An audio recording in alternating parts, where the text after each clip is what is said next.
is this? One can never watch enough television.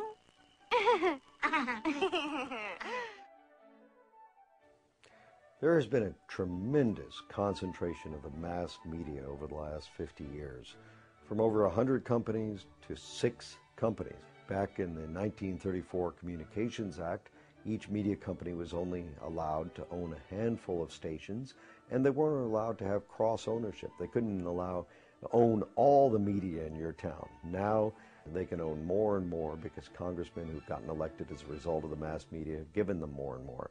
That means very few people have the right to speak to us over television, over radio, through the New York Times, the LA Times, the different news media. The whole purpose of the First Amendment is to guarantee that we have more, not less speech. However, when you start to get down and say only a few people can put up their soapbox, only a few people can address the audience, suddenly you've limited the amount of speech. Now that's the government control of speech. On the other hand, when those few people recognize that the government is the one that's licensed them to speak, they start to act in a way that's not going to jeopardize that relationship. Could this be one of the reasons any critical reporting of universally important issues, such as the Federal Reserve, have been cut out of the public debate for so long? As Ted Turner relates in his article, My Beef with Big Media? Why would major media corporations that control the information flow to 95% of the American citizens, fail to report on the detrimental activities of the Federal Reserve System, a government-sanctioned, quasi-private banking cartel that literally controls 100% of the money flow to the same citizens, as well as the lion's share of the money flow to Congress itself? The amount of money it costs today to run for Congress or even to run for president is obscene. And most of that money goes into television commercials and spots and all of the mass media advertising that needs to be done to reach the 295 million Americans, a vast number of people. And when that person wins, if the media has supported him, naturally he wants to pay them back. He may not think of that consciously, but in appropriating licenses and expanding territories and allowing them to own more than one media outlet, that's exactly what happens. As a result, the number of media companies, as we said before, has concentrated in a few hands.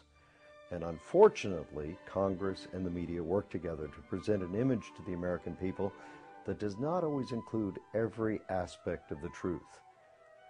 This reciprocity, this in cahoots process, has obscured many of the more important issues to the American people.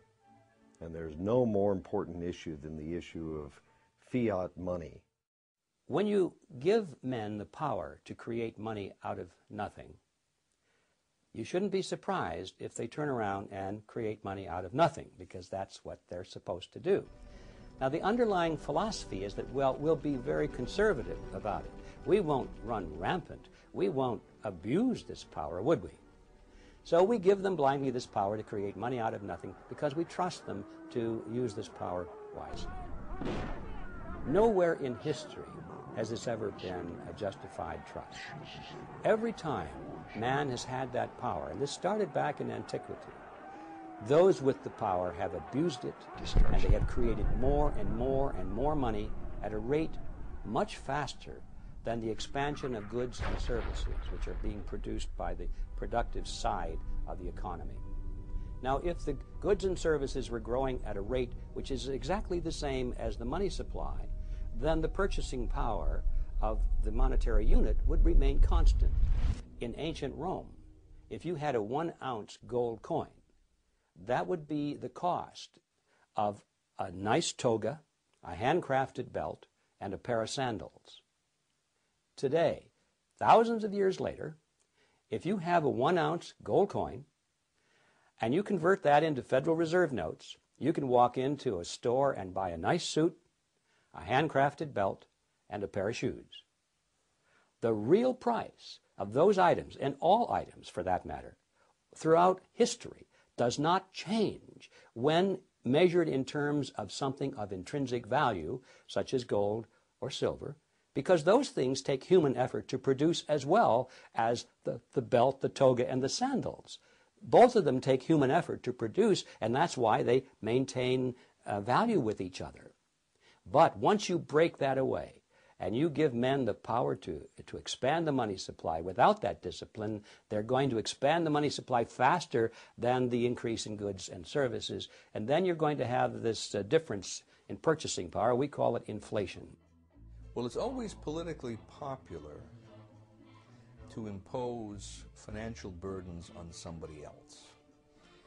It tends to be politically difficult to impose financial burdens on someone who's living alongside of you, because they tend to have votes and they tend to have representatives who will take their position. It's fairly easy to impose a financial burden on the future because the future generation tends not to have any votes or representation at all in the present. As soon as you start talking about monetization of debt, where the banks come in and now buy governmental debt with new money that the banks have created through this special privilege they have of creating money in the Federal Reserve System, the redistribution of wealth that takes place through that process, most people don't understand. It happens through depreciation of currency, and the depreciation of currency usually leads to increases in prices, which the average person calls inflation. Inflation is really the increase in the money supply. The prices increase as a consequence of that. But the average person doesn't understand how this happens, and he's going to blame gold speculators in Switzerland. He's going to blame greedy unions. He's going to blame price gouging. He's going to blame everybody but Congress and the banking system. So it's easy politically through monetization of debt to expand borrowing beyond prudent levels. Now, why is that tyrannous? Well, at a certain level, it's tyrannous. The definition of tyranny is the exercise of a power that no one should be allowed to exercise. Okay? And it's tyrannous because no one should be allowed to exercise a power that puts burdens on people that are not allowed an opportunity to be heard, an opportunity to vote, an opportunity to have some kind of a say. Right?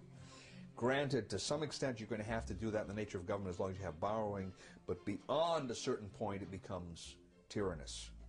And it's beyond that point that the present system allows our political structure to move too easily.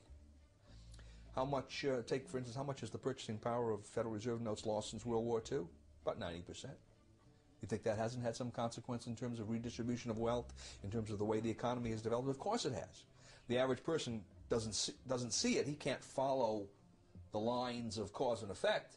But it's there, and his life is quite a bit different from what it would have been if that hadn't occurred. Purchasing power, monetization of debt, inflation. What do we mean by all these terms? Terms we may have heard many times, but still fail to connect the dots. Are you confused? If so, you're not alone. Inflation, I think, is a bad word because really we think of inflation as rising prices. But in reality, what's happening, prices are not going up. It's that the value of the dollar or the monetary unit is going down. That's what's really happening if we understand the process. And it's a tax, therefore.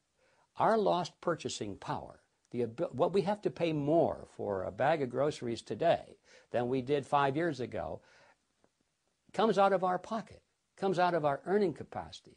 That is value which we should have. But it's been taken from us through a process that we call inflation, but in reality it's a hidden tax. Inflation is the result of being able to create money out of nothing, and that is the power we have given to the Federal Reserve System.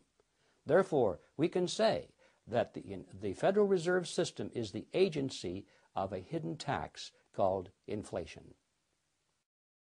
Since the early 1900s, almost no one talks about the country's banking system anymore. What happened? There was a shooting, then there was nothing. Yet our money, like water, is one of the most important commodities we have.